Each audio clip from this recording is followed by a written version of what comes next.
I regret to inform you of our Holy Father Francesco's passing. Pope Francis' death is the fulfillment of an old prophecy that has been concealed for years in the Vatican's secret archives, the prophecy of Saint Malachy. While some people were devastated by the news, others' expressions clouded in fear. The monk Malachy had a vision 900 years ago while strolling around Rome's cobblestone alleys. This vision of the Catholic Church's future was neither a dream nor a delusion. Malachy was in a deep trance when he saw the impossibility of a lengthy procession of popes moving forward through the ages till they reached the end of time. Up to the final one, number 112, Peter the Roman, Malachy penned the revelations in 112 Latin sentences, each of which contained a warning and a symbol for each future pope. There would only be judgment after him, no more popes. Pope Francis was number 112 from Celestine II, just as Malachy had written, hence the last name has been struck off today. He was the final link in a chain of prophecies that started 900 years ago and has since been shattered. The first 111 mottos are succinct, poetic, and packed with symbolism that very accurately define each pope, their birthplace, their character, their destiny, or their coat of arms. However, the tone shifted with the final one. The phrase was no longer straightforward. 112 is a lengthy and scary number. According to this warning, Peter the Roman will sit during the final persecution of the Holy Roman Church, shepherding his sheep through several trials. When these events are over, the city of the 7 hills will be demolished, and the awful judge will condemn his people. Malachy, the end. 3 hints regarding the previous pope are provided by this prophecy. 3 precise and unambiguous facts. He would be referred to as Peter and his number would be 112. That Rome would be his birthplace and that he would experience a lot of hardships during his lifetime. Just as Saint Malachy noted, Francis is without a doubt the 112th pope to come from Celestine II. For centuries, it was believed that a guy named Peter, who was born in Rome, would be the final pope. A name that is simple to recognize. However, the prophecy used symbols just like all previous revelations. Now that I'm looking back, everything makes unsettling sense. Francis was born in a modest home in Buenos Aires Flores district. However, his blood is Italian, not Argentine. In search of a brighter future for their children in Argentina, his parents, who were Italian, left their home region of Piedmont in northern Italy, which was characterized by fascism and catastrophe. To put it another way, Francis had strong roots that connected him to the spiritual core of the Church and made him a Roman by blood and inheritance. Furthermore, contrary to what the prophecy says, his true name was not Peter. He was born Jorge Mario Bergoglio. However, they asked him what name he would like to adopt after he was selected as pope. And he didn't think twice. After glancing at the cardinal, he responded. Francis didn't pick a doctrinal or imperial name. He chose the saint of the underprivileged and disenfranchised. Assisi's Saint Francis. The man who sacrificed all for the leper's embrace. The person who rebuilt the church with nothing but love and faith while going barefoot. Few people, nevertheless, are aware that the saint's true name was Giovanni di Pietro di Bernardone, Peter's son, Giovanni. A man identified by his most emblematic moniker, Peter. Pope Francis became the very person the prophecy had predicted. The number 112, along with Peter's name and Rome's blood. Additionally, a last revelation in the prophecy states that he will shepherd his flock through numerous trials. The papacy of Pope Francis was neither a period of religious splendor nor peace. The prophecy was right on the money. Tribulation.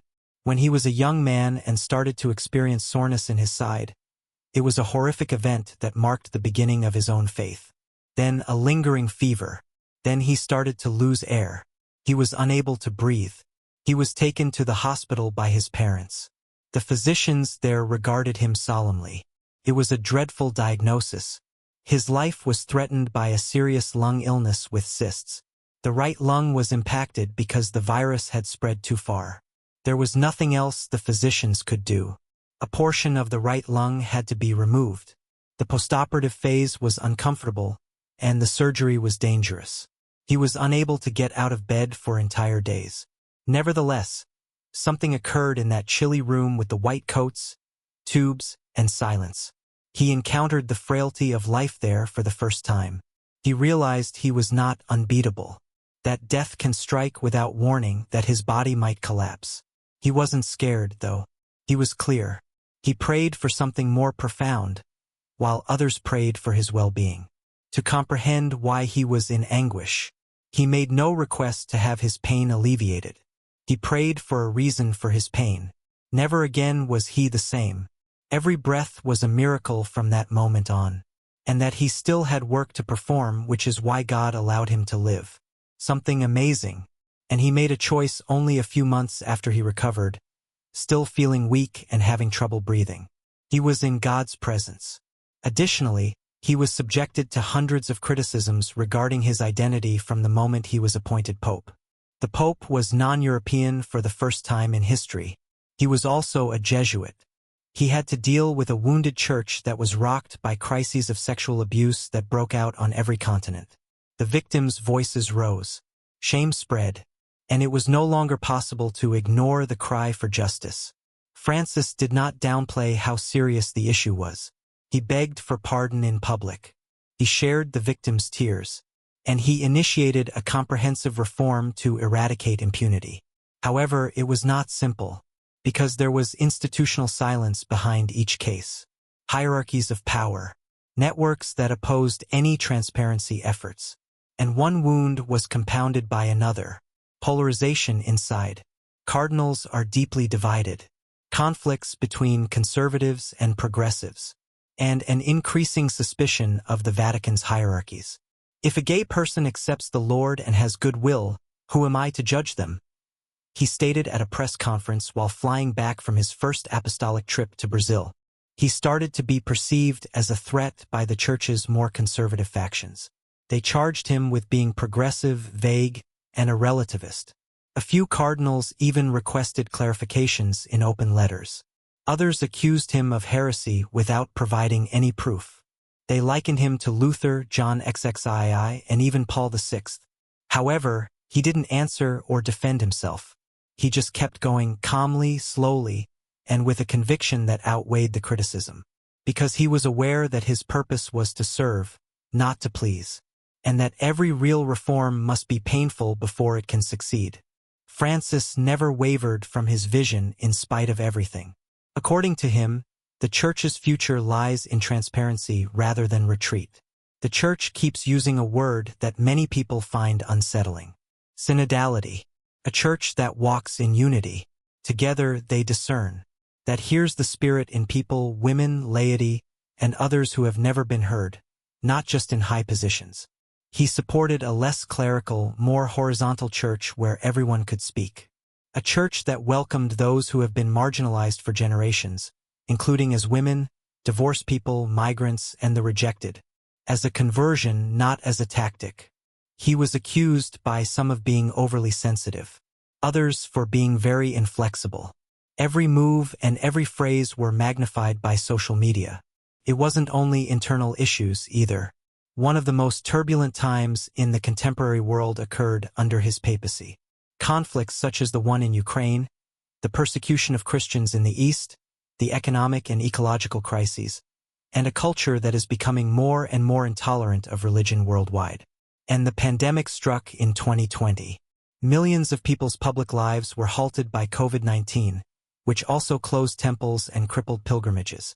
Francis was by himself in front of the uncovered Blessed Sacrament in a deserted St. Peter's Square, in the rain. The world's essence was captured in that sorrowful and silent picture. One of the most impactful moments of his papacy was when the Pope stood up and declared, "We are not alone." During that night when it appeared as though God himself had hidden, because he chose to stand in the century's greatest collective abandonment. While conventional faith was questioned by both inside and outside the Church, the number of faithful declined. He made one of his most audacious journeys to Iraq, a war-torn and extremist-ravaged nation that no pope had ever ventured to visit. He urged for potential coexistence there, stronger than fear, while meeting with Christian and Muslim leaders. Francisco reached out to Orthodox, Jewish, and Muslim authorities. In a move that ended centuries of hostility between Christians and Muslims, he met with the Grand Imam of Al-Azhar, the the supreme leader of Sunni Islam. They signed a landmark agreement on human fraternity during that summit, upholding justice, peace, and respect across all faith divides. Additionally, he made contact with Orthodox people, particularly the patriarchs of Moscow and Constantinople. He met with Patriarch Kirill in Cuba, which was the first time Rome and Moscow had embraced in more than a millennium. The pontificate of Pope Francis was not without its challenges. Francis led the flock even though he was aware from the start that the 21st century presented difficulties that were just as complicated as those of the past. He stepped forward in the darkness. He attacked the privileged, welcomed the disenfranchised, condemned, and reformed. His leadership, however, was uncomfortable. It was excruciating, contentious, and extremely demanding. His approach sparked opposition right away. The red gala cape was not worn by him. The palace was not his home. Latin was not his language. He didn't force it. He paid attention. Because Francis has always referred to himself as the Pope of Mercy. His episcopal motto, Miserando ad que elegendo, which translates to, "He looked at him with mercy and chose him," summed it up perfectly. This line brought to mind the time that Jesus, while out on foot, picked Matthew, a tax collector and sinner, to be one of his disciples. He never criticized the sinner, but he did not defend sin. Francis urged the faithful to adopt the logic of embrace rather than the logic of punishment. He summoned missionaries of mercy, priests who were able to pardon even the Pope's faults. He urged confessors to behave less like judges and more like fathers. He went to hospitals, jails, and camps for refugees. People of different religions, women, and immigrants all had their feet bathed by him. Every word, gesture, and silence conveyed the same message. Mercy is the most powerful aspect of love. It is not a sign of weakness. And Francis wanted the world to see that face, the face of Christ. According to the prophecy, Peter the Roman will lead his flock through numerous hardships. That was the pontificate of Pope Francis.